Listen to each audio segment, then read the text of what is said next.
Você está exausto, como se estivesse carregando o mundo nas suas costas? Você acredita que precisa compreender mais sobre a palavra de Deus e ter certeza que não está sendo enganado por todos esses ventos de doutrina que sopram por aí hoje? Falsos mestres, falsos pregadores, falsos profetas que, em vez de pregar a palavra de Deus, a Bíblia Sagrada, ficam lá usando um monte de frase de efeito, prometendo mundos e fundos. Palavras que alimentam o ego, mas não te levam realmente para um verdadeiro encontro com Deus, para o íntimo com Deus. Misturam coisa do mundo com igreja. Será que isso tudo está na Bíblia Sagrada? Eu convido você, mais uma vez, a clicar o quê? No botão que apareceu aqui e conhecer o nosso programa de teologia. Deus abençoe sua vida. O significado dessa mensagem, independentemente de religião, porque Jesus não fundou o cristianismo.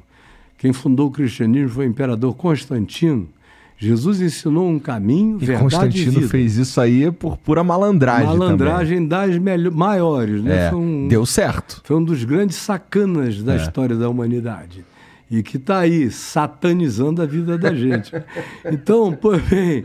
O cristianismo é o pior inimigo de Cristo, cara, na tua opinião? Eu digo isso sempre, que não tem pior inimigo para Jesus, para o evangelho de Cristo, do que o cristianismo. É por isso que é os o maior estelionato. Por isso que os caras vivem te batendo, E eu aceito o cacete com muita alegria na presença de Deus. Jesus disse que quando eles fizerem isso com você, porque você esteja andando na justiça do reino de Deus, levante a sua cabeça e regozije-se, porque eles fizeram do mesmo modo com os profetas de Deus que viveram antes de vocês, e fizeram com ele, Jesus também.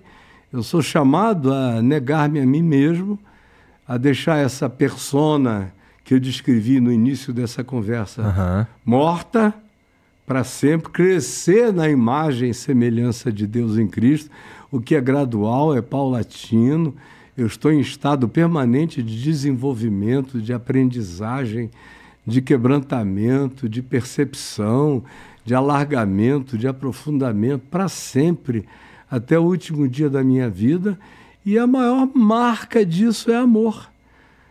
Ele disse, se vocês se amarem, o mundo vai saber que vocês me conheceram. Agora, se vocês não se amarem, vocês podem gritar o que vocês quiserem, ninguém vai dar ouvido a vocês. Porque a única evidência da minha realidade é fazer com que gente animalesca como vocês expressem essa sublimidade do amor divino. Apesar de carregarem um mamífero, de habitarem um mamífero, apesar do macho alfa, apesar dos egoísmos sobreviventes, apesar de tudo, se isso sobrepujar todos os caninos de vocês, e vocês tiverem a coragem do altruísmo, da compaixão, da misericórdia, da dadivosidade das vidas de vocês, o mundo vai olhar e vai dizer, Deus está nesse cara. É o que está acontecendo hoje no Irã. Não sei se você sabia, mas a igreja que mais cresce percentualmente no planeta Terra hoje em dia é a igreja cristã no Irã, onde ninguém fala de Jesus porque é proibido. Se abrir a boca é enforcado, ou é morto ou torturado. Então os caras estão se comunicando quase que em libras, sem dizer nada. É vida, é ato, é gesto, é que compaixão. É o mais importante. Que é. Aí depois de um tempo, o outro vai vendo quem você é, como você vive, como você age, o que você poderia fazer e não faz por escolher amor, misericórdia, compaixão, justiça e bondade. Ele começa a ficar desconfiadíssimo, positivamente a teu respeito. Até um dia que ele pergunta, escuta, de onde é que você aprendeu? Onde foi que você aprendeu isso? Aí alguns têm que ver bastante, não tem pressa de dizer onde foi, nem como foi. Só quando já tem uma segurança muito grande, é que ele chega e diz, eu aprendi com ele, assim, assim, assim. Agora, a gente não tem que ficar falando disso, a gente só tem que viver isso. Como ele não escreveu um livro, ele se encarnou. Então, o que a gente tem é que encarnar o verbo, encarnar o logos, encarnar o amor, encarnar a palavra. Aí tudo ganha significado. É o que Jesus diz em João 17. Durante a tua vida, depois que tu se converteu, pensando, estudando, se tornando psicanalista, tudo mais, nunca teve uma faísca de dúvida na tua mente sobre Deus, sobre Jesus? Olha, se eu disser a você que eu fui atormentado por alguma dúvida ou mesmo faísca de dúvidas, eu estarei mentindo. Eu levei uma patada tão violenta do amor de Cristo, tão forte, que é como você perguntar a Paulo, escuta, depois que aquela luz estourou na tua cara na entrada da cidade de Damasco, e você ouviu aquela voz, Saulo, Saulo, por que me persegues? Dali para frente você teve alguma dúvida? Ele nunca mais teve.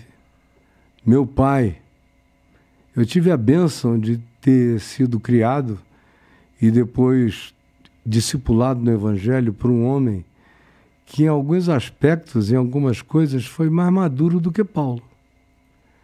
Porque Paulo não teve a maturidade de ter sido casado, não teve a maturidade de ter um filho doido como eu e de ter a paciência de lidar com esse filho. Não teve a maturidade das múltiplas experiências que, por exemplo, meu pai teve na existência. Experimentou Cristo como pouca gente. Agora, meu pai não faria as reclamações que Paulo fez em 2 aos Coríntios, dizendo, tem gente aí que diz que eu sou feio, que eu sou um cara remelento, que não gosta da minha aparência pessoal. Papai era um aleijado da perna direita, que com 1 ano de idade teve paralisia infantil, pensaram que era uma gripe, foram dar uma injeção e mataram o nervo ciático dele.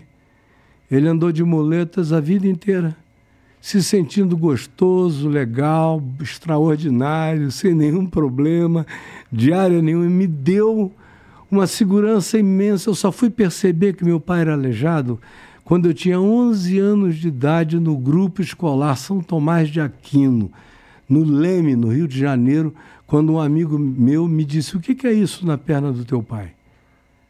Aí é que eu prestei atenção, porque o cara nadava, andava a cavalo, parecia um chimpanzé, era forte pra caramba nos braços. Onde ele botava a mão, ele ia embora com a direita, com a esquerda. Quando eu vi, ele estava no alto de uma árvore, lá em cima, comendo manga, chupando não sei o quê, descia como ele queria. Na cabeça, ele era inigualável. Quer dizer, só tinha uma perna com um problema. O mais, ele dirigia trator, ele dirigia caminhão, ele ia sem adaptação. Ele fazia tudo no tempo e na marcha, nunca adaptou nada para coisa alguma. Encarava tudo, atravessava as pranchas dos barcos para as ribeiras dos rios. Nunca teve problema com mulher. Sempre foi fácil para ele a abordagem e parou por absoluta convicção do Evangelho na vida dele. Então, quando o cara me perguntou pela primeira vez, eu falei, é mesmo. Mas que diferença faz, né? Quem tem medo de altura é o pai dele. Quem não sobe não sei o que é o pai dele, é do outro. O meu não tem medo de nada. E viveu assim a vida inteira. Então foi um treino extraordinário. E ele teve experiências da mesma natureza que Paulo teve. Paulo diz em 2 aos Coríntios, no capítulo 12, que ele foi arrebatado, não sabe se no corpo ou fora do corpo, ao paraíso. E ouviu coisas inefáveis, as quais não é lícito aos homens referir. Está escrito lá em 2 aos Coríntios. Meu pai teve uma experiência da mesma natureza, e eu fiquei 3 meses perguntando a ele o que era, e ele dizia, meu filho, eu não consigo te contar. Até que um dia, ele me contou, a gente, na floresta, nós dois, ele falou, sabe o que aconteceu com Paulo? Quando ele disse que foi arrebatado ao paraíso, aconteceu comigo. Só que Paulo estava enganado. Falei, como, pai? Enganado como? Aí ele disse, não, é que ele diz lá que não é lícito aos homens referir. Não é ilícito não, meu filho. É lícito, só é irreferível. Se eu usar esses códigos de linguagem que eu tenho para tentar descrever o que eu experimentei, é como ilamear a glória de Deus. Então, eu não tenho o que te contar porque eu não tenho códigos, eu não tenho expressões, eu não tenho qualquer descrição a respeito. É um enfeiamento brutalizante daquilo que olhos nunca viram, ouvidos nunca ouviram e daquilo que nunca subiu ao coração de homem algum, mas é o que Deus tem preparado para todos aqueles que o amam.